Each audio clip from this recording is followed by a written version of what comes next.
Welcome और welcome back to my channel. तो आज का जो बच्चों हमारा टॉपिक है वो कौन सा है? Exchange of gases in humans. तो ऑलरेडी हम लोग का एक्सचेंज ऑफ गैसेस जो वो प्लांट्स के अंदर और एनिमल्स के अंदर डिस्कस कर चुके हैं। नाउ हम लोग डिस्कस करने जा रहे हैं ह्यूमंस के अंदर, दैट मींस हमारे अंदर जो गैसेस का एक्सचेंज है वो कैसे होता है। तो ऑलरेडी मैंने आपको बताया था जहां पे भी वर्ड आएगा एक्सचेंज ऑफ गैसेस मींस यहाँ पे क्या काम होना है, ऑक्सीजन जो है वो अंदर जाएगी और CO2 क्या है बॉडी के बाहर आएगी। तो प्लांट्स के अंदर भी ऐसे होता था, एनिमल्स के अंदर भी यही था। अब हमारे अंदर की बात कर रहे हैं हम लोग ह्यूमंस के अंदर। तो हमारे अंदर भी क्या है, जो ऑक्सीजन है वो हमारी बॉडी के अंदर कैसे एंटर होती है, कौन कौन से पार्ट्स के थ्रू ऑक्सीजन क्या हमारी बॉडी में ट्रैवल करती है और कैसे CO2 बाहर आते हैं, इसी पूरे सिस्टम को आज हमने क्या स्टडी करना है, that is exchange of gases in humans. तो हमारी बॉडी के अंदर जो गैसेस का एक्सचेंज है वो कैसे होता है। ठीक है, एक चीज और मैंने यहाँ पे लिखा है ह्यूमन रेस्पिरेटरी सिस्टम। तो हमारी बॉडी के अंदर क्या है, एक पूरा सिस्टम बना हुआ है जिसकी क्या है ड्यूटी है क्या करने की, गैसेस के एक्सचेंज को करने की। अब देखो अगर आपको याद हो तो जब हमने करा था डाइजेस्टिव सिस्टम के बारे में, तो मैंने आपको बताया था डाइजेशन को करने के लिए एक पूरी फौज होती है जो क्या करते हैं, डाइजेशन का काम करते हैं। उस पूरी फौज को हमने क्या नाम दिया था, डाइजेस्टिव सिस्टम। तो सेम ही यहाँ पे है, यहाँ पे भी क्या है, हमारी बॉडी के अंदर गैसेस के एक्सचेंज को करने के लिए जो सिस्टम रिस्पॉन्सिबल है उसको हम लोग क्या बोलते हैं, रेस्पिरेटरी सिस्टम। क्या बोलेंगे, रेस्पिरेटरी सिस्टम। अब देखो इसको रेस्पिरेटरी सिस्टम क्यों बोला है, रेस्पिरेटरी वर्ड से क्लियर है, ये वर्ड कहां से बना है, रेस्पिरेशन से।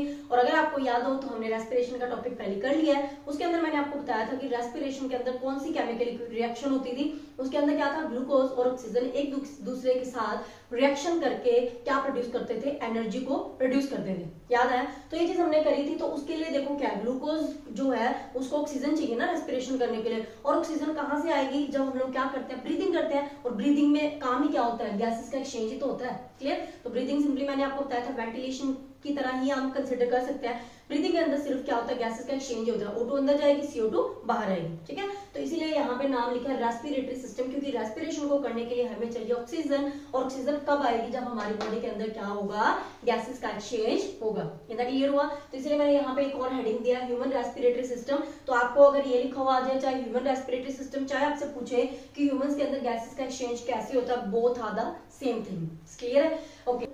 तो चलो जल्दी से समझ लेते हैं कि हमारा जो रेस्पिरेटरी सिस्टम है वो काम कैसे करता है, कौन कौन से जो हमारे बॉडी के पार्ट्स है वो रेस्पिरेटरी सिस्टम के अंदर इन्वॉल्व है। जैसे कि हमने डाइजेस्टिव सिस्टम में देखा था, डाइजेस्टिव सिस्टम के अंदर भी क्या था, हमारी बॉडी के कुछ पार्ट्स इन्वॉल्व होते थे। जैसे कि मैंने बताया था माउथ, ईसोफेगस हो गया, स्टमक हो गया, बहुत सारी चीजें हमने पढ़ी थी, वो थी डाइजेस्टिव सिस्टम के अंदर। वैसे ही रेस्पिरेटरी सिस्टम के अंदर भी क्या स्पेशल पार्ट्स हैं जो कि रेस्पिरेटरी सिस्टम को पूरा कंप्लीट करते हैं। क्लियर, तो शुरू करते हैं। तो देखो सबसे पहले आपको पता है कि गैसेस का एक्सचेंज करने के लिए हम लोग क्या करते हैं, ब्रीदिंग करते हैं ना। सांस लेंगे तभी तो गैसेस का एक्सचेंज होगा, तभी तो ऑक्सीजन अंदर जाएगी। तो सबसे पहला काम क्या, हम लोग क्या ऑक्सीजन को इनटेक करते हैं। उसको करने के लिए हमें क्या करना पड़ता है, ब्रीथ करना पड़ता है, सांस लेना पड़ता है। और आप सबको अच्छे से पता है कि सांस हम लोग कहां से लेते हैं, नाक से ही तो लेते हैं। तो कई कई लोग क्या मुंह से भी ले लेते हैं, लेकिन मेन जो हमारा बॉडी का पार्ट है सांस लेने के लिए वो कौन सा, हमारी नोज, राइट। तो इसीलिए क्या जो हमारा रेस्पिरेटरी सिस्टम का जो स्टार्टिंग पॉइंट है, जो पहला पार्ट है वो कौन सी है, हमारी नोज। ठीक है, तो यहाँ पे क्या देखो, अब हम लोग क्या इसको स्टडी करते हैं। तो यहाँ पे क्या, जैसे मैंने आपके सामने एक प्यारी सी डायग्राम बनाई हुई है। तो देखो यहाँ पे क्या है, ये जो चीज है ये क्या बनाई है मैंने, नोज। तो हमारी जो नोज होती है, ठीक है, नोज के ये जो लोअर एंड है, यहाँ पे आपको पता है कि दो होल्स होते हैं, दो छेद होते हैं। और इन छेद को हम लोग क्या बोलते हैं, नॉस्ट्रिल्स। क्या बोलते हैं, नॉस्ट्रिल्स। तो यहाँ पे मैं एक बार लिख देती हूँ, इनको हम लोग क्या बोलेंगे, नॉस्ट्रिल्स। क्लियर। अब यहाँ पे क्या है, हमारी जो रेस्पिरेटरी सिस्टम है उसके अंदर क्या है, नोस्ट्रिल्स कितने होते हैं, दो होते हैं, पेयर्ड होते हैं ये। तो यहाँ पे क्या है, ये जो पर्सन की मैंने डायग्राम बनाई है इस तरीके से, तो ये क्या है, साइड प्रोफाइल है, इसलिए एक एक चीज हमें विजिबल है। तो दूसरी आप कंसीडर कर लो कि दूसरी साइड भी वैसे ही सेम स्ट्रक्चर है। तो आप अपनी बॉडी को खुद, आपको अपनी बॉडी के बारे में तो पता ही है ना। तो हम सबको पता है कि हमारी बॉडी के अंदर क्या है, नाक के अंदर क्या दो छेद होते हैं, दैट मीन्स हमारे पास कितने नोस्ट्रिल्स होते हैं, दो नोस्ट्रिल्स होते हैं। मीन्स नोस्ट्रिल्स क्या होते हैं, पेयर्ड होते हैं। ठीक है, तो यहाँ पे क्या है, सबसे पहले हमारी नोज का जो लोअर एंड है, यहाँ पे दो छेद है, दैट इज हम लोग उसको बोल सकते हैं हमारे नोज की ओपनिंग। हमारे नाक की जो ओपनिंग है उसको हम लोग क्या बोलते हैं, नॉस्ट्रिल्स। उसके बाद क्या होता है, आप सबने छोटे होते हुए, जब हम लोग छोटे थे तो हम सबने ये काम किया, नाक के अंदर उंगली डाल लेते थे। तो वो जो खाली स्पेस थी उसको मैंने यहाँ पे क्या इस तरीके से ये बनाया। तो ये वाली क्या है, वही खाली स्पेस है जहां पे हम लोग क्या करते थे, उंगली डालते थे। आप सबको पता है कि वो क्या एक जगह होती है, खाली जगह, वहां पे उसको हम लोग क्या बोलते हैं, नेजल चैम्बर। क्या बोलते हैं, नेजल चैम्बर। और इसका एक और नेम भी होता है, वो क्या होता है, नेजल पैसेज। तो मैं ना यहाँ पे इसको रिमूव करके ना पैसेज लिख रही हूँ। क्यों? क्योंकि हमारी एनसीईआरटी की बुक में ना पैसेज लिखा हुआ है, तो क्योंकि एनसीईआरटी की बुक में जो लिखा हुआ है ना वो हमें बहुत अच्छे से करना है, तो हमें वही नाम याद रखना है, इसलिए मैंने यहाँ पे लिखा है नेजल पैसेज। मैं नीचे लिख रही हूँ ब्रैकेट के अंदर कि इसको हम लोग क्या बोलते हैं, नेजल चैम्बर या फिर नेजल कैविटी भी बोल सकते हैं। ठीक है, तो मैं यहाँ पे कैविटी ही लिख रही हूँ, ज्यादा इजी। तो इसके 3 नेम है हमारे पास, कौन कौन से हैं, नेजल पैसेज, नेजल कैविटी और नेजल चैम्बर। तो मैंने एक्स्ट्रा वैसे लिख दिया।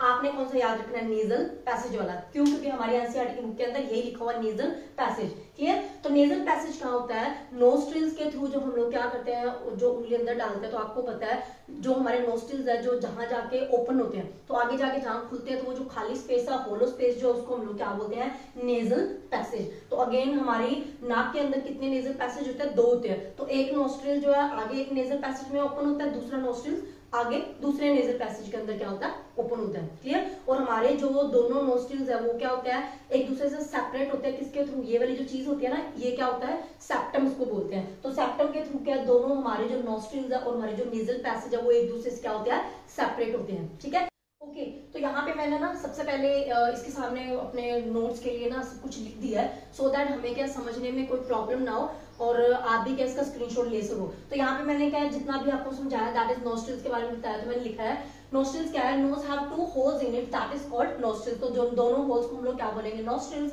Air is taken into the body through the nostrils. तो आपको पता है कि जब हम लोग क्या ब्रीदिंग करते हैं, ब्रीथ करते हैं, तो सबसे पहले एयर को हम लोग क्या कहाँ से अपनी बॉडी के अंदर एंटर करते हैं, नोस्ट्रिल से ही एंटर करते हैं। क्लियर? बहुत ईजी है। उसके बाद क्या, नेजल पैसेज के बारे में मैंने आपको बताया। तो मैंने आपको बताया कि जब क्या करते हैं हम लोग क्या, नोस्ट्रिल्स के थ्रू जब एयर हमारे नाक के अंदर एंटर होती है, तो फिर वो उसके बाद कहाँ जाती है, नेजल पैसेज के अंदर जाती है। यहाँ से नाक के थ्रू एयर नोस्ट्रिल्स के थ्रू एंटर करेगी और फिर कहाँ जाएगी, इस जगह पे, दैट इज नेजल पैसेज। तो वही मैंने लिखा है, air entering the nostrils leads to the nasal passage. और यहाँ पे क्या है ना, एक चीज और, जो हमारा नेजल पैसेज होता है, नेजल पैसेज के क्या होता है, यहाँ पे ना बिल्कुल पतले पतले क्या होते हैं, हेयर्स प्रेजेंट होते हैं, वेरी थिन और fine hairs are present there. ठीक है, तो यहाँ पे क्या होता है, छोटे छोटे हेयर्स प्रेजेंट होते हैं। आप सबको पता है कि हमारी नाक के अंदर क्या हेयर प्रेजेंट होते हैं। तो देखो हर एक चीज जो है ना हमारी बॉडी के अंदर, हर एक चीज क्या काम किया, कोई भी चीज ऐसे बिना मतलब कि हमारी बॉडी के अंदर नहीं है। तो यहाँ पे हेयर का क्या रोल है, यहाँ पे क्या होता है, देखो जब हम लोग क्या करते हैं, जो एयर इनहेल कर रहे हैं, जो एयर को हम लोग अंदर लेके जाते हैं, आप सबको पता है हमारे आसपास कितनी गंदगी है, तो एयर भी क्या, कितनी एयर के अंदर भी कितना पोल्यूशन होता है, पोल्यूटेड एयर होती है। तो जब वो हमारी बॉडी के अंदर जाते हैं, तो एयर के अंदर क्या होता है, डस्ट पार्टिकल्स भी होते हैं, कुछ जर्म्स भी होता है, बहुत सारी चीजें होती हैं। तो जब क्या होता है, जो एयर है वो नोस्ट्रिल्स के थ्रू नेजल पैसेज के अंदर जैसे ही एंटर करेगी, यहाँ पे क्या होता है, हेयर्स प्रेजेंट होते हैं। और एक चीज और होती है, उसको हम लोग क्या बोलते हैं, म्यूकस। तो यहाँ पे मैंने लिखा है, हेयर इट इज, ये ना, तो यहाँ पे मैंने लिखा है म्यूकस। तो हमारे नेजल पैसेज के अंदर क्या 2 चीजें प्रेजेंट होती है, कौन कौन सी होती है, एक तो होते हैं हमारे हेयर्स एंड दूसरा हमारा क्या प्रेजेंट होता है, म्यूकस। म्यूकस मींस क्या है, जैसे आपको पता है या बलगम या रेशा जिसको बोलते हैं, तो ये भी हमारे नाक के अंदर होता है। ऑब्वियसली हमें ऐसे लगता है ऐसी बेकार है, बेकार कोई भी चीज नहीं है, सबका अपना अपना रोल है। तो हेयर और म्यूकस ये करेंगे क्या, जब हम लोग क्या करते हैं, एयर को इनहेल करते हैं, वो जो गंदी एयर है, अगर उसके अंदर क्या कोई जर्म्स है, बैक्टीरिया है, या फिर क्या कोई डस्ट पार्टिकल्स है, तो उसको क्या करते हैं, जो हेयर्स और हमारे जो म्यूकस है, वो उन दोनों को क्या कर लेते हैं, ट्रैप कर लेते हैं। तो इसीलिए वो क्या करते हैं, एयर को प्यूरिफाई करके फिर ही हमारी बॉडी को अंदर क्या पास करते हैं एयर। ऐसे नहीं कि गंदी सी हवा बॉडी को जाने देंगे। ठीक है, तो बहुत समझदार रहे। तो ये क्या करेंगे, हेयर और म्यूकस दोनों क्या करते हैं, ट्रैप कर लेते हैं डस्ट पार्टिकल्स को, और एयर को क्या करते हैं, प्योरीफाई करने का काम करते हैं यहाँ पे। ठीक है, और जो हमारे म्यूकस है ना, वो एक काम और भी करता है। वो क्या करता है, एक हमारी एयर को क्या करता है, ये मॉइस्चर भी करता है, मींस मॉइस्ट करता है हमारी एयर को।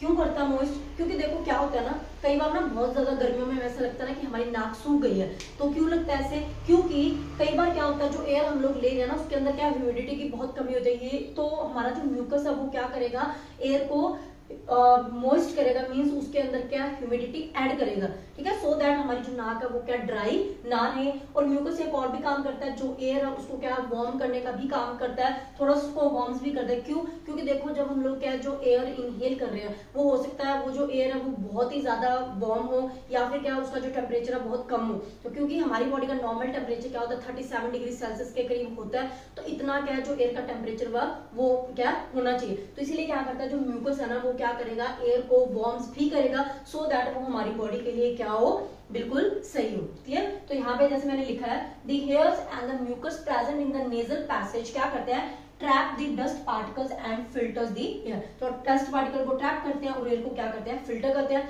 फर्दर जो म्यूकस है वो क्या करता है, दो और काम करता है, वो क्या करता है, मॉइस्चर करता है एयर को एंड वार्म्स द एयर। तो ये मैंने बताया है वार्म क्यों करता है, क्योंकि जो एयर हम लोग ले रहे हैं उसका टेम्परेचर क्या कम भी हो सकता है, ज्यादा भी हो सकता है। तो ये हमारी बॉडी के टेम्परेचर के अकॉर्डिंग एयर को क्या करता है, वार्म कर देता है, हमारी बॉडी के अकॉर्डिंग सेट कर देते हैं। ठीक है, तो ये हमारा है नेजल पैसेज के बारे में, बस इतना ध्यान रखना है। यहाँ पे दो इंपॉर्टेंट चीजें प्रेजेंट है, that is the hair and mucus. Clear? उसके बाद क्या है, तीसरी जो चीज है ना, आगे हम लोग देखते हैं क्या है। तो दो चीजें मैंने आपको अच्छे से समझा दी, नॉस्ट्रिल्स क्या होते हैं और नेजल पैसेज या नेजल कैविटी का क्या रोल है। अब हमारे पास क्या होता है, नीचे ना मैंने एक चीज बनाई है, वो वैसे हमने इसमें नहीं करनी है लेकिन हमें समझना जरूरी है। तो ये वाली बच्चे जो मैंने चीज बनाई है ना, ये क्या हमारी माउथ कैविटी, क्या है, माउथ कैविटी। मैं यहाँ पे लिख दूं, इसको माउथ कैविटी भी बोलते हैं, ओरल कैविटी भी बोलते हैं, लेकिन मैंने माउथ कैविटी ही यूज किया था डाइजेस्टिव सिस्टम का। जब मैंने आपको टॉपिक करवाया था तो हमने अच्छे से पढ़ा था कि माउथ कैविटी क्या होती है। ये जो हमारे मुंह के अंदर ये जो पूरी जगह है, ठीक है, ये हमारी क्या माउथ कैविटी। माउथ कैविटी के अंदर क्या होता है, टीथ होते हैं, टंग होती है,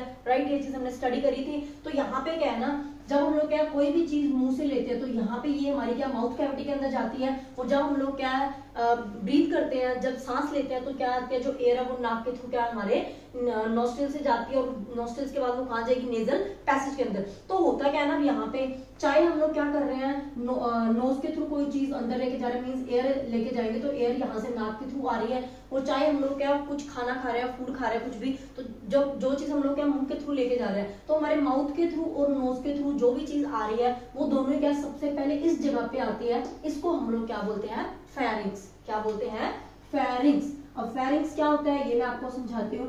देखो फेरिंक्स क्या क्या, सिंपल लैंग्वेज में अगर मैं इसकी बात करूँ तो फेरिंक्स मीन सिंपल क्या, गला, थ्रोट। ठीक है, सिंपल लैंग्वेज में। तो फेरिंक्स जो होता है ना, वो क्या होता है, हमारे फूड और एयर दोनों के लिए क्या होता है, कॉमन पैसेज होता है। मतलब एक कॉमन रास्ता है जहां पे क्या फूड भी आएगा और एयर भी आएगी। तो चाहे वो एयर आ रही है नोज के थ्रू, वो भी यहाँ पहुंचेगी सबसे पहले। अगर मुंह के थ्रू हम लोग कुछ ले रहे हैं, मींस माउथ कैविटी के थ्रू कोई चीज आएगी, तो वो भी क्या हमारी यहाँ पे आएगी। तो इसलिए क्या नेजल कैविटी से आने वाली चीज और माउथ कैविटी से आने वाली चीज सबसे पहले कहाँ पहुंचती है, हमारे फेरिंक्स के अंदर ही पहुंचती है। फेरिंक्स के आगे क्या दोनों चीजें क्या होती है, अपने अपने रास्ते चली जाती हैं। मींस फेरिंक्स के अंदर जो फूड और एयर है वो दोनों क्या एक दूसरे को हेलो हाई करती हैं, फिर दोनों क्या अपने अपने रास्ते पे चली जाती हैं। ठीक है, टाटा बाय बाय कर देते हैं एक दूसरे को। तो ये मैंने लिखा है यहाँ पे, ये हमारा क्या है, फेरिंक्स। सिंपल लैंग्वेज मैंने आपको बताया कि फेरिंक्स का मतलब क्या होता है, गला या थ्रोट। ठीक है, तो मैंने यहाँ पे लिखा, देखो इसको समझाने से पहले मैं एक चीज आपको बता दूं। जैसे मैंने क्या किया, नीचे ना दो ट्यूब्स बनाई है, तो ये चीज क्या बनाई है भाई, इसको समझ लेते हैं। तो देखो फेरिंक्स जो है ना, फेरिंक्स के बाद क्या होता है, जो हमारा फेरिंक्स में आएगा क्या क्या चीज आएगी, फूड और एयर आएगा। या तो हम लोग क्या मुंह से कुछ चीज लेंगे, या फिर क्या नोज के थ्रू हम लोग ब्रीथ कर रहे हैं, तो दोनों चीज क्या, चाहे एयर आ रही है चाहे हमारा क्या फूड आ रहा है, वो सबसे पहले आएगा फेरिंक्स के अंदर। फेरिंक्स के बाद क्या जो फूड है वो क्या फूड पाइप के अंदर चला जाएगा, और अगर वो एयर है तो वो क्या चली जाएगी, विंड पाइप के अंदर चली जाएगी। दैट मीन्स फेरिंक्स जो है ना, वो आगे क्या होता है, फेरिंक्स से दो ट्यूब्स निकलती हैं आगे। एक तो होती है हमारी विंड पाइप और दूसरी कौन सी होती है, हमारी फूड पाइप। ठीक है, तो यहाँ पे क्या मैं लिख रही हूँ, जैसे कि ये वाली जो चीज है ना, ये हमारी क्या होती है, फूड पाइप। इसको हम लोग क्या बोलते थे, ईसोफेगस। ये हमने डाइजेस्टिव सिस्टम में अच्छे से करा है। ईसोफेगस मींस क्या है, फूड पाइप। तो ये हमारी क्या फूड पाइप है, और इधर वाली जो है ये हमारी क्या है, विंड पाइप। क्या हमारी विंड पाइप। क्लियर? अब यहाँ पे क्या देखो, जो जैसे कि हमारा जो फूड पाइप है, फूड पाइप कॉमन नेम है, इसका जो मैंने बताया था ऑफिशियल नेम क्या है, ईसोफेगस। वैसे क्या जो ये वाली है ना हमारी, ये हमारी क्या है, विंड पाइप। ठीक है, बट इसका भी एक ऑफिशियल नेम है, उसको हम लोग क्या बोलते हैं, ट्रैकिया। क्या बोलते हैं, ट्रैकिया। मैं यहाँ पे लिख रही हूँ ट्रैकिया। क्लियर? तो दोनों क्या है, दोनों के नेम है कॉमन, फूड पाइप और विंड पाइप। फूड पाइप को हम लोग बोलते हैं ईसोफेगस, वैसे ही विंड पाइप को हम लोग क्या बोलते हैं, ट्रैकिया। ये याद रखना आपने, ट्रैकिया। अभी और डिस्कस करेंगे इसको अच्छे से। तो यहाँ पे मैंने आपको बताया कि फेरिंक्स के बाद क्या होता है, दो जो ट्यूब जो है ना वो क्या निकलती है वहां से। एक क्या है फूड के लिए और एक स्पेशली क्या है, एयर के लिए। तो अगर हम लोग क्या कुछ खा रहे हैं मुंह के थ्रू, तो वो फूड क्या है, फूड पाइप के अंदर चला जाएगा। अगर हम लोग क्या है सांस ले रहे हैं, मींस एयर हमारे नाक के थ्रू जा रही है, तो वो कहाँ चली जाएगी, हमारी विंड पाइप के अंदर चली जाएगी। अब यहाँ पे ना एक और क्वेश्चन है सोचने वाला, वो कौन सा है कि भाई देखो फूड को कैसे पता चलता है कि मैंने फूड पाइप के अंदर ही जाना है? क्या फूड इतना ज्यादा समझदार है, इतना इंटेलिजेंट है क्या वो, कि कैसे पता चला उसको कि भाई फूड को इसके अंदर ही जाना है? वो विंड पाइप के अंदर क्यों नहीं चला जाता? हमारी जो हवा के लिए जो नली बनी है उसके अंदर क्यों नहीं चला जाता? इसका भी एक रीजन है बच्चे। होता क्या है, जो हमारी विंड पाइप है ना, उसके ऊपर क्या होता है ना, इस तरीके से फ्लैप प्रेजेंट होता है। क्या प्रेजेंट होता है? फ्लैप। फ्लैप मीन्स ढक्कन, एक ढक्कन सा इस तरीके से क्या होता है इसके ऊपर प्रेजेंट होता है। तो जैसे कि मैंने आपको बताया, ये हमारी क्या विंड पाइप, मान लो ये विंड पाइप है, इसके ऊपर क्या होता है, इस तरीके से ना एक फ्लैप प्रेजेंट है, ढक्कन प्रेजेंट है। तो होता क्या है, जब हम लोग क्या कोई चीज खाएंगे, जब हम लोग क्या कोई चीज खाते हैं तो उसको हम लोग क्या करते हैं, गटक जाते हैं ना, आगे स्वेलो करते हैं ना, इस तरीके से जैसे हम लोग क्या स्वेलो करते हैं तो वो जो फ्लैप है वो हमारा कैसे बंद हो जाता है, नीचे गिर जाता है, जिसकी वजह से जो हमारी विंड पाइप है वो क्या हो जाती है, क्लोज हो जाएगी। इसीलिए जो हमारा फूड है वो डायरेक्ट किस में चला जाएगा, फूड पाइप के अंदर चला जाएगा। क्लियर हुआ? तो यहाँ पे क्या है, अगर हम लोग क्या खाना नहीं खा रहे हैं, अगर हम लोग क्या सांस ले रहे हैं, तो फिर क्या होगा, जो हमारा फ्लैप है वो ओपन होता है, इसीलिए जो एयर है वो क्या हमारी विंड पाइप के अंदर चली जाती है। इस तरीके से क्या फूड और एयर अपने अपने रास्ते पे क्या पहुंच जाते हैं जहां उनको एक्चुअली में जाना चाहिए। इतना अच्छे से क्लियर हुआ? तो यहाँ पे क्या है, जैसे मैंने लिखा है फेरिंक्स के बारे में, तो it is the part of the throat. तो ये क्या हमारा सिंपल, मैंने आपको बताया कि फेरिंक्स को सिंपल लैंग्वेज में थ्रोट ही बोलते हैं। तो ये क्या थ्रोट का एक पार्ट है जो क्या करता है, कनेक्ट करता है किसको, mouth to the food pipe. क्योंकि ये क्या कर रहा है, फेरिंक्स क्या कर रहा है, हमारा जो माउथ है उसको क्या कनेक्ट कर रहा है फूड पाइप से, और दूसरा कौन सा हमारा, nose to the wind pipe. तो नोज को क्या विंड पाइप से कनेक्ट करने का काम, और जो हमारा माउथ है उसको क्या फूड पाइप से कनेक्ट करने का काम कौन कर रहा है, हमारा फेरिंक्स ही तो कर रहा है। ठीक है, तो मैंने लिखा है यहाँ पे, it is the common pathway for the food and air. तो ये क्या होता है, जो हमारा फेरिंक्स है वो क्या कॉमन रास्ता है, कॉमन पैसेज है दोनों के लिए, किस किस के लिए, फूड के लिए भी और एयर के लिए भी। तो दोनों चीजें सबसे पहले फेरिंक्स में ही आके पहुंचती हैं, फिर अपने अपने रास्ते क्या चली जाती हैं। फूड है तो फूड पाइप में चला जाएगा, और अगर हमारा क्या है एयर है तो वो कहाँ चली जाएगी, विंड पाइप के अंदर। दैट मीन्स किसके अंदर चली जाएगी, ट्रैकिया के अंदर। इतना क्लियर हुआ? तो यहाँ तक क्या मैंने आपको समझा दिया। तो अगर आप स्क्रीनशॉट लेना चाहो तो आप ले सकते हो, देन मैं आपको आगे समझाती हूँ उसका। जल्दी से ले लो स्क्रीनशॉट। ओके, तो यहाँ पे अब हम लोग क्या डिस्कस कर रहे हैं, तो यहाँ पे देखो क्या है, मैं ना अभी इस चीज को रिमूव कर रही हूँ। क्यों कर रही हूँ, क्योंकि हमारा जो टॉपिक है ना, हमने सिर्फ किसके बारे में पढ़ना है, किसके बारे में पढ़ना, हमने सिर्फ रेस्पिरेटरी सिस्टम के बारे में पढ़ना है। तो अभी हमने फूड पाइप के बारे में नहीं पढ़ना है, ये हम लोग ऑलरेडी डिस्कस कर चुके हैं। ये मैंने इसीलिए यहाँ पे बनाया था, सो दैट आपको क्लियर हो कि भाई एक्चुअली में हमारा क्या सिस्टम है। क्योंकि डाइजेस्टिव सिस्टम में मैंने सिर्फ आपको बताया था कि जो हमारा माउथ होता है, माउथ फिर फर्दर किसके साथ कनेक्टेड होता है, हमारी फूड पाइप के थ्रू। तो अब आपको फूड पाइप और विंड पाइप के अंदर कंफ्यूजन ना हो कि कैसे होता है, तो इसलिए मैंने अच्छे से यहाँ पे बना दिया था। अब हम लोग क्या सिर्फ फोकस करेंगे किसके ऊपर, हमारी विंड पाइप के अंदर। हमें फूड पाइप को स्टडी नहीं करना है, वो हम लोग ऑलरेडी स्टडी कर चुके हैं। इसलिए मैं क्या करूँ, यहाँ पे सिंपली अब क्या बना रही हूँ मैं, हमारी विंड पाइप को ही ड्रॉ कर रही हूँ, ट्रैकिया को ड्रॉ कर रही हूँ। तो सबसे पहले हमारे पास क्या होता है ना, जो हमारी विंड पाइप है, विंड पाइप जहां से स्टार्ट होती है, बिल्कुल इसके ऊपर एक हमारा क्या होता है, बॉक्स लाइक स्ट्रक्चर प्रेजेंट होते हैं, जिसको हम लोग क्या बोलते हैं, वॉइस बॉक्स। क्या बोलते हैं, वॉइस बॉक्स। तो ये मैंने यहाँ पे बनाई है, तो ये चीज, ये जो मैंने यहाँ पे बनाई है, ये हमारा क्या है, वॉइस बॉक्स। इसको हम लोग क्या बोलते हैं, लैरिंक्स। क्या बोलते हैं, लैरिंक्स। और वैसे इसको क्या बोलते हैं, दूसरा नेम इसका क्या है, वॉइस बॉक्स। ठीक है, तो इसको ना हम लोग थोड़ा सा सही ड्रॉ कर लेते हैं। तो सबसे पहले क्या करूं, मैं इस चीज को रिमूव कर रही हूँ, सो दैट मैं आपको साथ साथ समझा पाऊं कि जो चीज मैं आपको बता रही हूँ उसको आपने लिखना कैसे है। ठीक है, तो मैंने यहाँ पे क्या लिख दिया है, जो चीज हम लोग क्या डिस्कस कर रहे हैं लैरिंक्स के बारे में है, जो भी पार्ट्स हम लोग डिस्कस करेंगे, तो आपको ना साथ साथ इजीली पता चल जाएगा, इसलिए मैंने पहले लिख दिया यहाँ पे। तो मैं बात बता रही थी आपको लैरिंक्स के बारे में, मींस लैरिंक्स को और क्या कहते हैं, वॉइस बॉक्स के नाम से भी जानते हैं। तो लैरिंक्स जो है वो क्या, हमारी जो विंड पाइप है, दैट इज ट्रैकिया। ट्रैकिया के बिल्कुल ऊपर वाले जो रीजन है उसके ऊपर क्या होता है, ये प्रेजेंट होता है। ठीक है, तो इसको हम लोग क्या वॉइस बॉक्स क्यों बोलते हैं। देख, पहली बात तो ये है कि आप ना इसको लैरिंक्स को फील कर सकते हो कैसे, यहाँ पे ये जो चीज थोड़ी सी उभरी हुई जो बाहर की तरफ हमें दिखाई देती है ना, ये वाली जो चीज है ये हमारी क्या है, लैरिंक्स ही है। ये क्या होता है, वॉइस के अंदर ज्यादा प्रोमिनेंट होता है, इसे एडम्स एप्पल भी कहा जाता है। ये तो वैसे मैंने आपको बताया, एडम्स एप्पल कहते हैं इस चीज को, ये जो बाहर निकली हुई है ना, और वॉइस के अंदर ये क्या ज्यादा प्रोमिनेंट है। तो आपने देखा होगा वॉइस के यहाँ पे क्या, ये जो उभरी हुई चीज है वो ज्यादा होती है as compare to the girls. Girls के अंदर इतनी ज्यादा नहीं होती है। तो इसको हम लोग क्या लैरिंक्स और वॉइस बॉक्स क्यों बोलते हैं, क्योंकि जो जब हम लोग क्या बोलते हैं, जो साउंड जो प्रोड्यूस होता है, वो एक्चुअली साउंड प्रोड्यूस करने का काम कौन करता है, हमारा लैरिंक्स। तो लैरिंक्स के थ्रू ही जो वॉइस है हमारी, जो साउंड है वो क्या होता है, प्रोड्यूस होता है। तो अगर आपको याद हो तो 9th क्लास के अंदर हमने क्या साउंड वाला जो हमारा चैप्टर होता था, वहां पे हमने देखा था कि साउंड कैसे प्रोड्यूस होता है, जब कोई चीज क्या करती है, वाइब्रेट करती है, राइट, वाइब्रेट करती है तभी साउंड क्या प्रोड्यूस हो सकता है, अदरवाइज साउंड प्रोड्यूस नहीं हो सकता। तो वहां अगर आप इस चीज को चेक करना चाहते हो तो ना आप देख सकते हो, आप क्या यहाँ पे अभी करके देखो, यहाँ पे आप फिंगर रखो और आप कुछ बोलो तो आप महसूस करोगे कि वहां पे क्या कुछ वाइब्रेट हो रहा है, ठीक है, तो वाइब्रेशन हो रही है, इसलिए यहाँ से क्या जो साउंड क्या है वो प्रोड्यूस हो रहा है, क्लियर। तो ये जो चीज है लैरिंग्स, that is the voice box. उसके बाद क्या, तो यहाँ पे जो हमारा ट्रैक क्या होता है ना, इसके ऊपर क्या होती है, इस तरीके से ना रिंग्स प्रेजेंट होती हैं, इस तरीके से रिंग्स प्रेजेंट होती हैं। तो ये जो रिंग्स है ऑलमोस्ट 16 to 18 के बीच में क्या होती है, प्रेजेंट होती है हमारे ट्रैकिया के ऊपर। तो ये जो रिंग्स होती है ना, इनकी जो शेप होती है वो कौन सी होती है, सी शेप्ड। ये क्या होती है, सी शेप्ड। ऐसे रिंग जो होती है ना, रिंग्स तो हम लोग बोलते हैं जो पूरी क्लोज होती है, लेकिन ये पूरी क्लोज नहीं होती है, ये इस तरीके से होती है।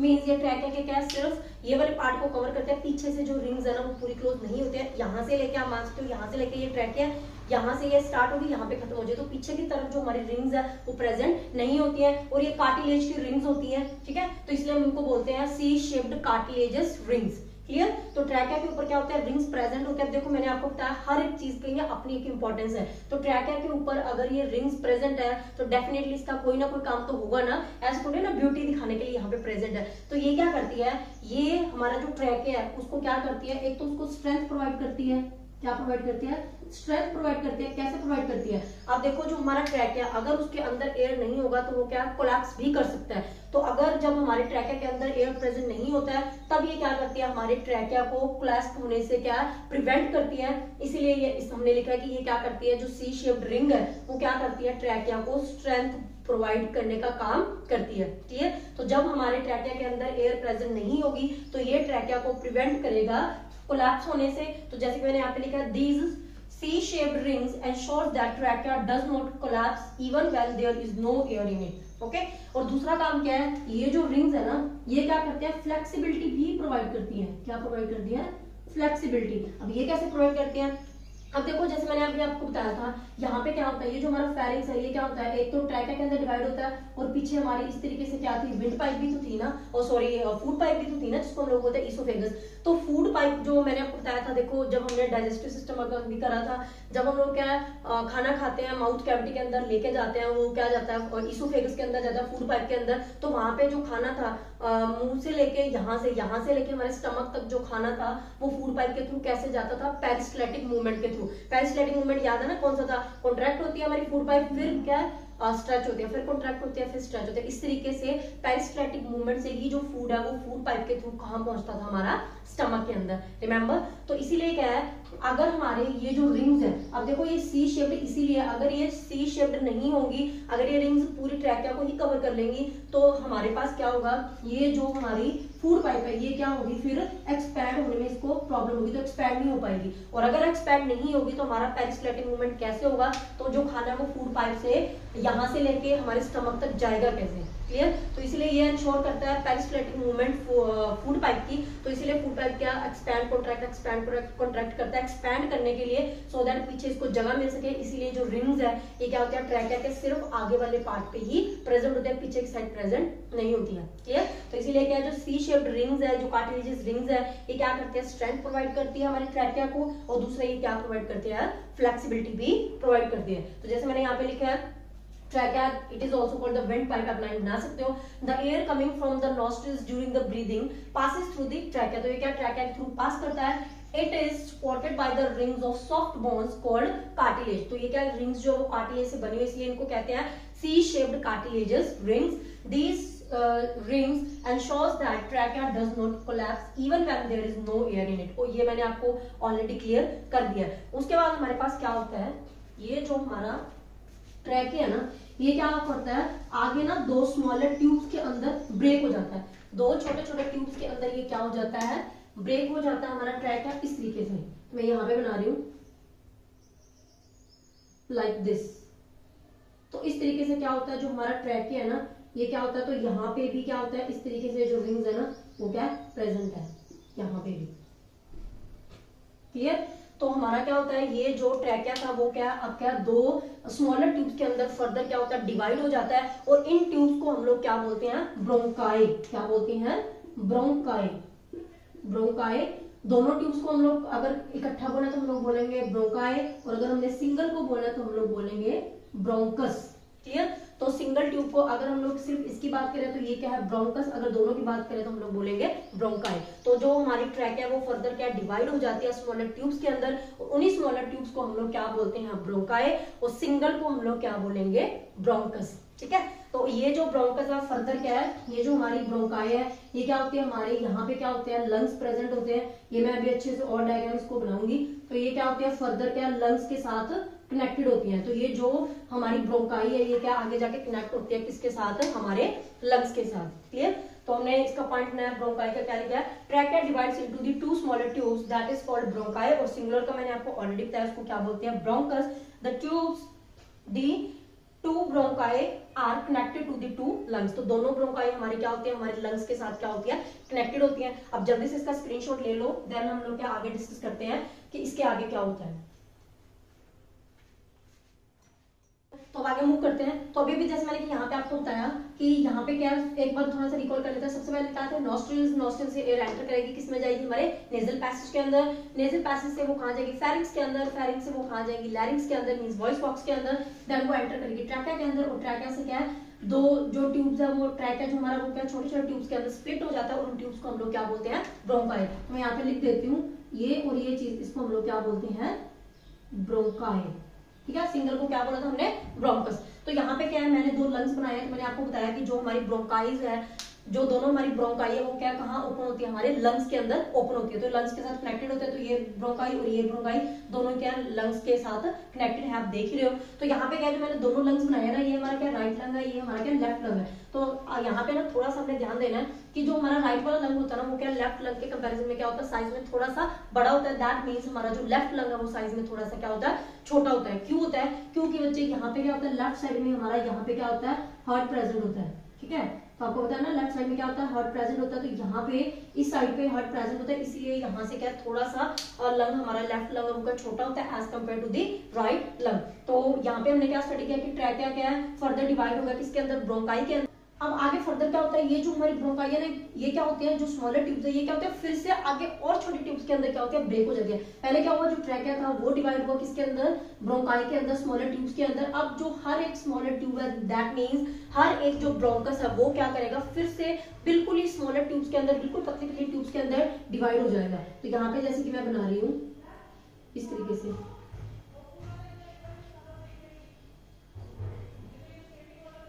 इस तरीके से क्या होगा, फर्दर ये डिवाइड हो जाएंगे स्मॉलर ट्यूब्स के अंदर।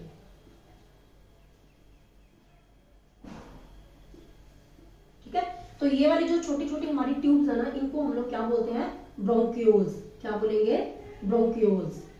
तो इसको ना आप ऐसे समझ सकते हो, ये जो हमारा है ना, ये क्या है, एक ट्री की तरह। जैसे आपने पेड़ देखा ना, तो पेड़ में हमारे पास क्या होता है, नीचे रूट्स होती हैं, क्या होता है बीच में इस तरीके से, साइड में क्या होती है, अलग अलग ऐसे ब्रांचेस निकली होती हैं। तो उसी तरीके से हमारे पास भी क्या है, एक बीच में जो है हमारा स्टेम की तरह एक तरीके से है, जो कि क्या है, हमारी ब्रोंकाई। और आगे ये क्या है, बिल्कुल छोटे छोटे ट्यूब्स के अंदर क्या डिवाइड हो रही है, और इन छोटे छोटे ट्यूब्स को हम लोग क्या बोलते हैं, ब्रोंक्यूल्स। क्या बोलते हैं, ब्रोंक्यूल्स।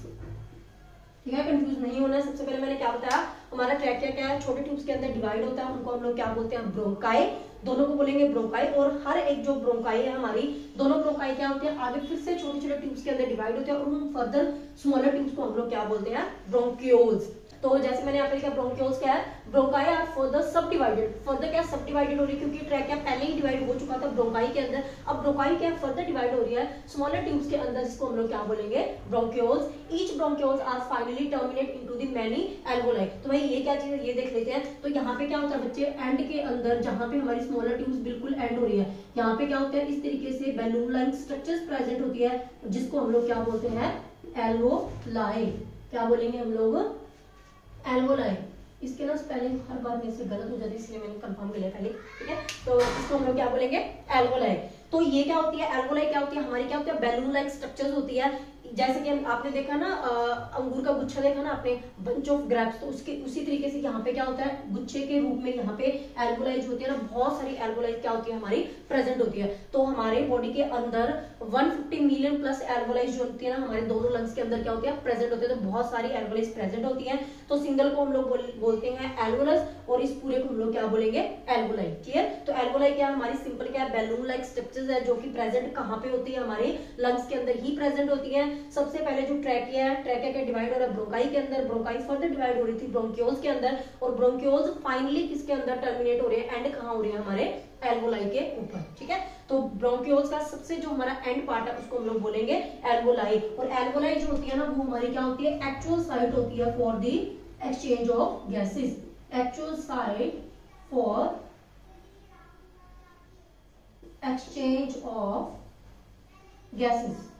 ठीक है, तो जो हमारी गैसेस जो एक्सचेंज होनी है कि ऑक्सीजन जो है वो क्या अंदर जाएगी और CO2 बाहर आएगी, ये फाइनली काम कहाँ पे होता है हमारा एल्वोलाई के अंदर ही होता है। अभी तक तो क्या यहाँ से लेके यहाँ तक एल्वोलाई से पहले तो हमारी जो एयर थी वो क्या ट्रेवल कर रही थी ना बेचारी, कहाँ से पहले नोस्ट्रिल्स में आई, नोस्ट्रिल से नेजल पैसेज के अंदर आई, नेजल पैसेज से गई फेरिंक्स के अंदर, देन लैरिक्स के अंदर, ट्रैकिया के अंदर, ट्रैकिया से ब्रोंकाई के अंदर, ब्रोंकाई से ब्रोंकियोल्स के अंदर, और फाइनली हमारी जो एयर है ऑक्सीजन है वो कहाँ आ चुके हैं हमारी एल्वोलाई के अंदर। ठीक है, तो एल्वोलाई क्या हमारी बैलून लाइक स्ट्रक्चर्स होती हैं। तो यहाँ पे क्या मैं थोड़ा सा बना के दिखा रही हूँ आपको, समझ लेते हैं इसको एल्वोलाई का क्या सिस्टम है।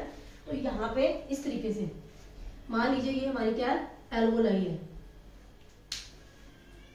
थोड़ी सी बैलून लाइक स्ट्रक्चर बनानी थी। ओके, तो यहाँ पे क्या मान लीजिए ये मैंने क्या बनाई है हमारी एल्वोलाई बनाई है जो कि क्या होता है बैलून लाइक स्ट्रक्चर ही होती है।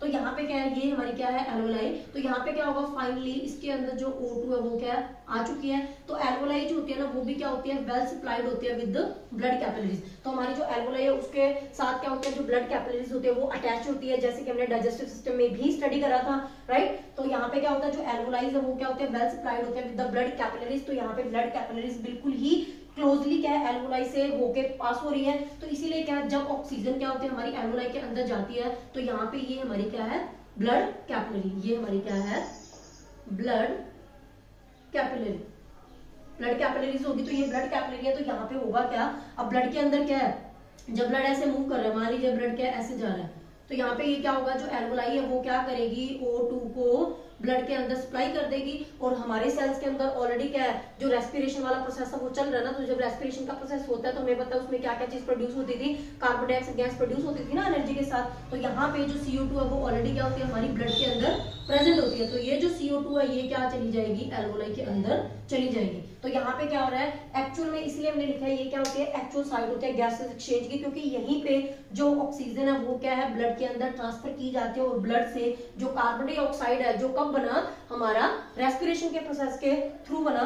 जब रेस्पिरेशन का प्रोसेस सेल्स के अंदर चल रहा है तो CO2 बनी है, वो CO2 क्या ब्लड के अंदर डिसॉल्व कर दी जाती है। तो इसलिए जब ब्लड आ रहा है तो यहाँ पे एल्वोलाई से जो ऑक्सीजन है वो कहाँ सप्लाई कर दी जाएगी ब्लड कैपिलरीज के अंदर, मींस वो ब्लड के अंदर क्या हो जाएगी डिसॉल्व हो जाएगी। और यहाँ से जो CO2 है वो क्या है एल्वोलाई के अंदर क्या वापस चली जाएगी। तो क्या होगा जो एल्वोलाई है एल्वोलाई से जो CO2 है वो क्या यहाँ से सारे वापस रास्ता ट्रैवल करती है नोस्ट्रिल से हमारी क्या बॉडी के बाहर आ जाएगी।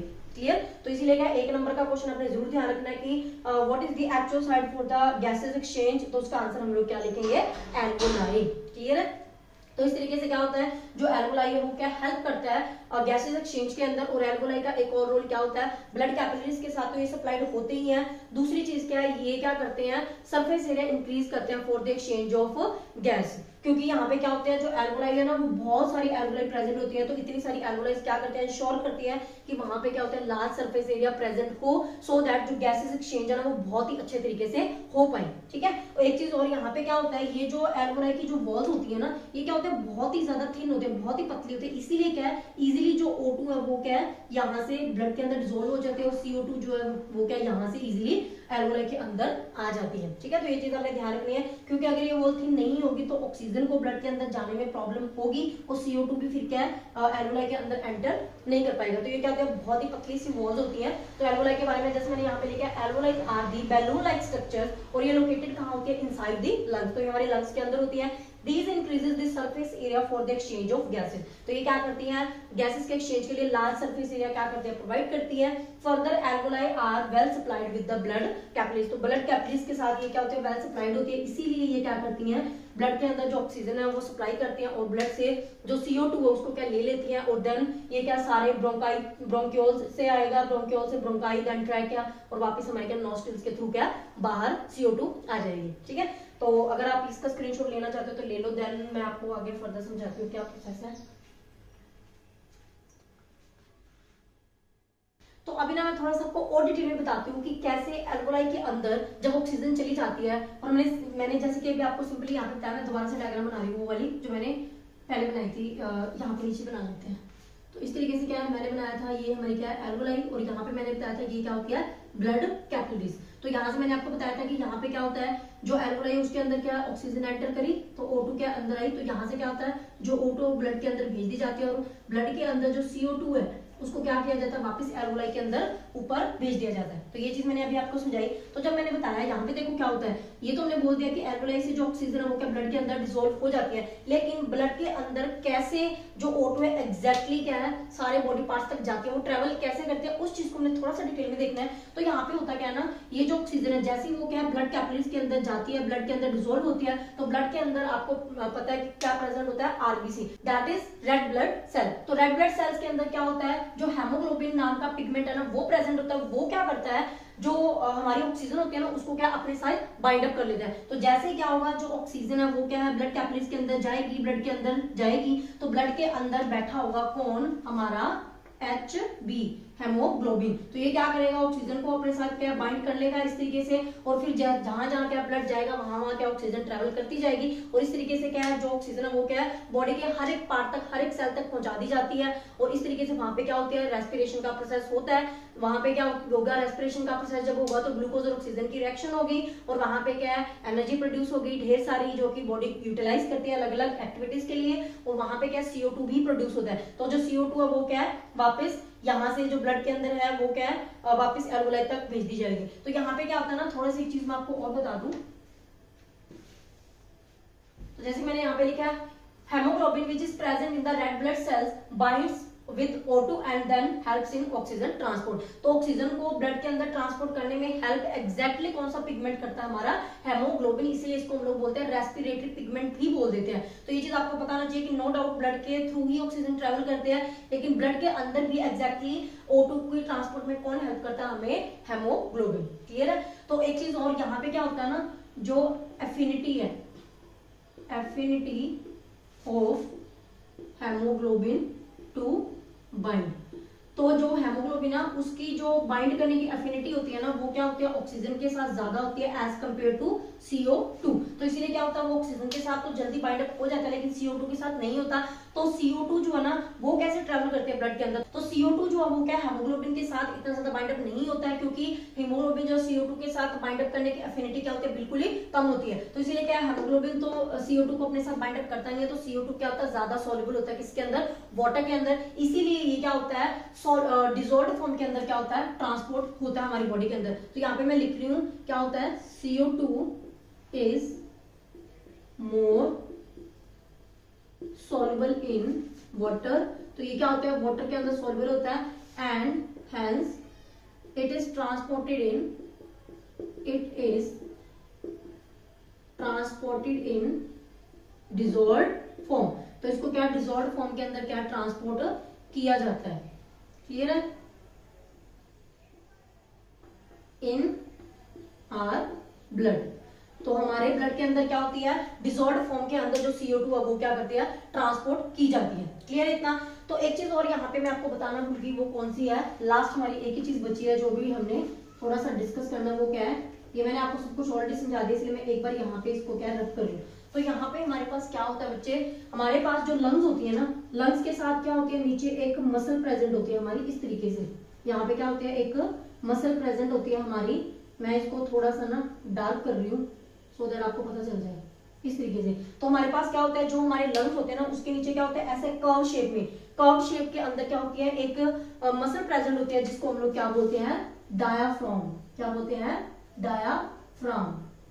अब डायफ्राम जो है ना वो क्या, उसका क्या है, बहुत ही ज्यादा इंपॉर्टेंट रोल यहाँ पे है। वो क्या है कि जो डायफ्राम है ना वो क्या करते हैं, सांस लेने का जो हमारा प्रोसीजर है ना उसमें बहुत इंपॉर्टेंट रोल प्ले करती है। कैसे करती है, अब देखो हम लोग क्या करते हैं, जब सांस लेते हैं ना तो हम लोग क्या इनहेल करते हैं, तो ऑक्सीजन को हम लोग अपनी बॉडी के अंदर ले जाते हैं। तो एयर को हम अपनी मर्जी से अंदर तो लेके जा सकते हैं, लेकिन एयर को हम अपनी मर्जी से बाहर नहीं निकाल सकते। तो क्या होता है, जब हम लोग क्या एयर को अंदर लेके जाते हैं, इनहेल करते हैं, तो वो क्या होता है, जो एयर है वो क्या करेगी, नॉस्ट्रिल से नेजल पैसेज ऐसे होती हुई क्या होती है, एल्वोलाई में जाते हैं। तो एल्वोलाई में जैसे एयर जाएगी वो क्या कर जाता है, एक्सपैंड कर जाती है। क्लियर, जैसे कि मैंने पहले डिस्कस करा था। तो एल्वोलाई क्या एक्सपैंड कर जाता है, जिसकी वजह से क्या होता है, जो हमारे लंग्स है ना वो भी क्या एक्सपैंड करते हैं। तो जब हम लोग क्या सांस अंदर लेते हैं तो होता क्या है, ये जो हमारा डायफ्राम है ना ये क्या करता है, इस तरीके से नीचे की तरफ मूव करता है, इस तरीके से। तो ये क्या हो जाएगा, फ्लैट हो जाएगा। पहले कर्व शेप में था, जब हम लोग क्या सांस अंदर लेंगे, इनहेल करेंगे, तो यहाँ पे क्या होगा, ये जो हमारा डायफ्राम है ये क्या नीचे की तरफ मूव करेगा। तो इसीलिए क्या, ये क्या पहले कर्व शेप में था, अब क्या हो जाएगा, फ्लैट हो जाएगा। क्लियर। तो क्या होता है, जब हमारा डायफ्राम नीचे की तरफ मूव करता है तो हमारी जो चेस्ट कैविटी है ना उसके अंदर काफी स्पेस जो है ना वो बन जाते हैं। इसीलिए जो हमारे लंग्स है वो क्या एक्सपैंड कर सकते हैं। ठीक है, क्योंकि अगर अंदर जगह होगी तभी हमारे लंग्स जो है एक्सपैंड करेंगे ना। तो जब हम लोग क्या सांस अंदर लेंगे तो डायफ्राम नीचे की तरफ मूव करेगा और हमारे जो लंग्स है, लंग्स के अंदर एल्वोलाई के अंदर एयर भी, इसलिए वो एक्सपैंड होता है, तो लंग्स भी एक्सपैंड होंगे और चेस्ट कैविटी में क्या काफी जगह बन जाते हैं, वॉल्यूम इंक्रीज हो जाता है, इसीलिए हमारे लंग्स क्या कर जाते हैं, एक्सपैंड कर जाते हैं। लेकिन अब हम लोग क्या करते हैं, लंग्स को ऐसे पकड़ के पिचका के थोड़ी ना एयर बाहर निकालते हैं। तो इसीलिए क्या है, मैंने आपको बोला कि हम लोग क्या एयर अपनी मर्जी से अंदर तो लेके जा सकते हैं, लेकिन हम लोग अपनी मर्जी से एयर बाहर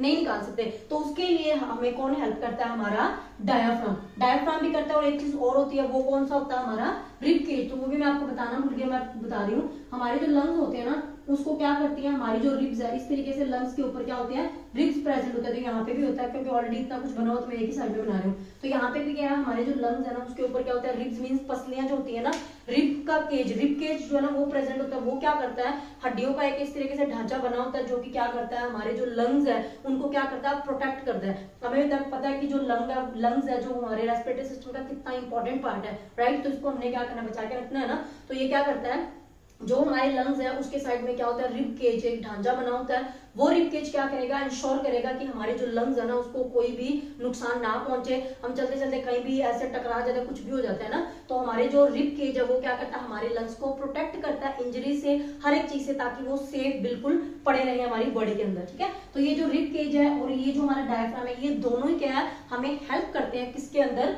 और लंग्स से जो एयर है वो क्या बाहर निकालने में। तो जब हम लोग क्या सांस छोड़ते हैं, एक्सेल करते हैं, तो क्या होगा, जो डायफ्राम है वो वापस क्या करेगा, ऊपर की तरफ चला जाएगा। इसीलिए क्या है, जो रिब केज है और डायफ्राम है ये क्या करते हैं, प्रेशर डालते हैं हमारे लंग्स के ऊपर, सो दैट ये क्या हो सके, कॉन्ट्रैक्ट हो सके और जो एयर है वो क्या आ सके, बाहर आ सके। क्लियर है। तो इसीलिए यहाँ पे क्या डायफ्राम का बहुत इंपॉर्टेंट रोल है। अगर हमारी बॉडी के अंदर डायफ्राम नहीं होगा तो हम लोग क्या सांस ले तो लेंगे, लेकिन जो एयर हमारे अंदर है वो हम लोग क्या CO2 जो आई वो क्या उसको बाहर नहीं निकाल पाएंगे। क्लियर है ना। तो इसीलिए डायफ्राम क्या करता है, जब ऊपर की तरफ जाएगा तो ये क्या करेगा, हमारी जो लंग्स है उसके ऊपर थोड़ा प्रेशर डालेगा, सो दैट जो हमारी CO2 है वो क्या आ सके, बाहर आ सके। क्लियर है। तो ये सारा पूरा टॉपिक था हमारा रेस्पिरेटरी सिस्टम के बारे में। तो आई होप कि आपको ये वाला टॉपिक अच्छे से समझ में आ गया। मैंने पूरा क्लियर कर दिया आपको कैसे कैसे क्या क्या चीज होती है।